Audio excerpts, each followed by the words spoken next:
பிரசங்கியார்களாகிய நாங்கள் சில நேரம் என்ன நினைக்கிறோம், பிரசங்கம் பண்ணாதான் மாறோம்னு. சில நேரம் ஒரு வேத பகுதியை வாசாலே மாறிடும். அப்படிதான் சார்ல்ஸ் ஸ்பர்ஜன் ஒரு ஹாலில் சவுண்ட் செக் பண்ணி ஒருத்தன் ரட்சிக்கப்பட்டானா. சவுண்ட் செக் செக் செக், இயேசு உன்னை ரட்சிக்கிறார் தம்பி அப்படின்னு சொல்லி அந்த ஒரு லைன்ல ஒருத்தன் ரட்சிக்கப்பட்டான். இதுதான் வசனத்தினுடைய வல்லமையான ஆவியானவர் அதன் மூலமா கிரியை செய்கிறார். லேஸ்ல எடுத்துக்காதீங்க. ஒரு லைன் இதுல வாசித்தீங்கன்னா எல்லாமே மாறிடலாம். ஒரு வசனத்தை எடுத்து நான் இதை வாசிக்க போறேன், ஆகவே ரொம்ப டவுனா இருக்கீங்க நான் சொல்றேன், இல்லைங்க அழுறது போல இருக்குன்னா வேணா டைமர் போட்டுட்டு அழுங்க. 10 நிமிஷம் தான் நான் அழ போறேன். நல்லா அழுது அசத்தீர அழுது, ஆனா 10 நிமிஷம் வர்றப்போ எந்திரிச்சு வசனத்தை திறந்து அதை நான் வாசிக்க போறேன். ஆவியானவர் என்ன பலப்படுத்த போகிறார்.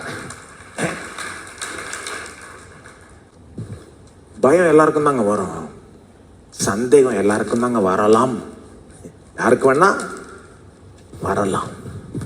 ஆனா அப்படியே இருக்கணும்னு ஒன்றும் அவசியம் கிடையாது. நாம விசுவாசிகள், வசனம் உண்டு, ஆவி உண்டு, ஆவியானவர் உண்டு. இது மட்டும் இல்ல, ஆவியானவர் நம்மை நிரப்பும்படி நம்ம விரும்பணும். இதையும் சொல்லிடுறேன், ரட்சிக்கப்பட்டும் ஆவியினால் நிரம்பாம இருப்பது சாத்தியம். திரும்ப சொல்றேன், ரட்சிக்கப்பட்டும் ஆவியினால் நிரம்பாம இருப்பது சாத்தியம். சீஷர்களுக்கு என்ன ஆகுது, வசனத்தை குறித்த வெளிப்பாடு ஆவியினால் நிரம்புறாங்க. அப்போஸ்தலர் 2 தான் நடக்குது. நீங்க ஆவியில நிரம்ப விரும்புறீங்கன்னா பாருங்க, வாக்குத்தத்தத்தை தேவன் நமக்கும் கொடுத்திருக்கிறார். உன் சந்ததியின் மேல் என் ஆவியை ஊற்றுவேன் என்று தேவன் சொல்லி இருக்கிறார் யோவேல் புஸ்தகத்துல. அதை தான் பேதுரு கொண்டு வந்து பேசுறார் அப்போஸ்தலர் 2. இந்த வாக்குத்தத்தம் உங்களுக்கும் உங்க பிள்ளைகளுக்கும் கூட சொந்தமானது. அப்ப நாம அதை நம்பணும். நாம ஆவியானவரை அதிகமா விரும்பணும். வெறும் ஆவியானவருடைய வரங்களை மட்டும் விரும்ப கூடாது, ஆவியானவரை விரும்பணும். சில நேரம் ஆவியானவருடைய வரங்களை தான் நிறைய விரும்புறாங்க. இல்ல ஆவியானவர் ஒரு நபர், அவர் கடவுள், அவர் திருத்துவத்தின் 3ஆம் நபர், அவர்கிட்ட நாம பேசலாம். அவரை விரும்பணும், அவரை நாடணும். பாருங்க, அவருக்காக காத்து இருக்கணும். வாக்குத்தத்தத்தை நம்பி தேவனை நம்மளை நிரப்புவார்னு நம்ம நம்ப வேண்டும், கேட்க வேண்டும், காத்திருக்க வேண்டும், விசுவாசிக்க வேண்டும். அப்போ ஆவியினால் நிரப்புவார்.